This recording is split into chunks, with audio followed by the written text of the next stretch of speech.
Thank you, Chairman, and thank you, Mr. Secretary, for spending time with us this morning.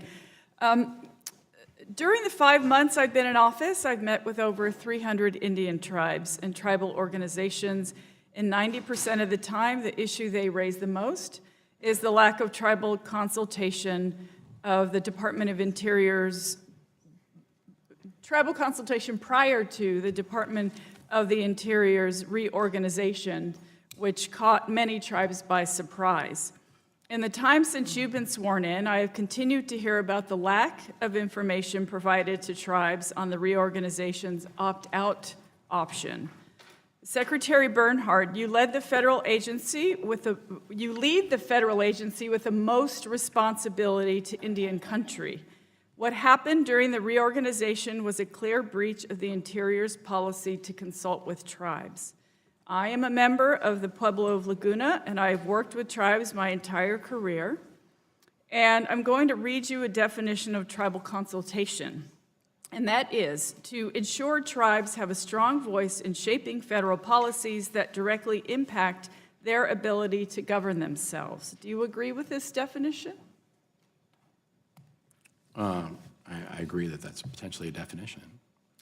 Well, I hope you agree with it because that is your department's definition. So it seems that we're both in agreement that if the Interior makes a unilateral decision on a policy that impacts tribes in this country, then there's not been adequate tribal consultation? Well, I think in reorganization in particular, tribes had an incredibly strong voice. They had such a strong voice that we decided that we would not include either the Bureau of Indian Affairs or the Bureau of Indian Education in the reorganization. So that was exactly what they asked for. And that's interesting. That's very interesting. So perhaps the other 467 tribes that I haven't actually spoken to are the ones who agreed, because the 300 that I've talked to absolutely did not. This reorganization redraws the boundaries of departmental regions across the country, so I think it's reasonable to conclude that it impacts their governance, and it doesn't sound like they have a strong voice to shape this policy, at least not from my vantage point. I can confidently tell you that no tribal leader that I've talked to understands what the agency is doing, so perhaps it's a matter of communication that needs to be addressed. Due to this lack of clarity surrounding the details of the reorganization, and because you lead the federal agency with the most responsibility to Indian country, I would like to meet with you and your staff to discuss this issue to find some clarity for tribes, and I hope that you will. That'd be great. Agree. Thank you very much. Thank you. In your role as secretary, you are charged to uphold the department's trust responsibility to foster a government-to-government relationship with tribes for this administration. As lead of the federal agency with the most responsibility to Indian country, what is your responsibility to carry out this duty when the head of the executive branch of government says, and I quote, and it seems like a day for tweets, so this is a tweet sent out by the president. If Elizabeth Warren, often referred to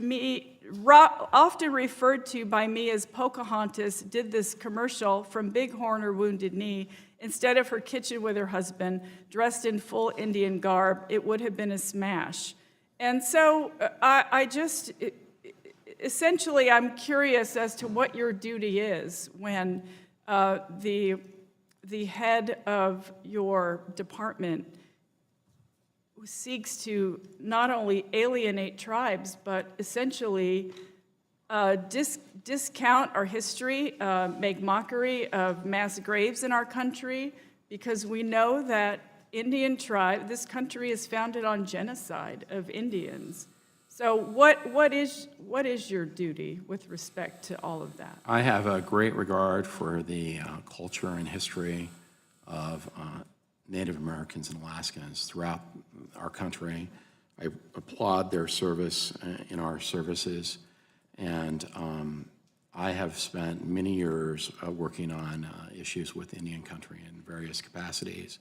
And even during my Senate confirmation, tribes submitted letters of support.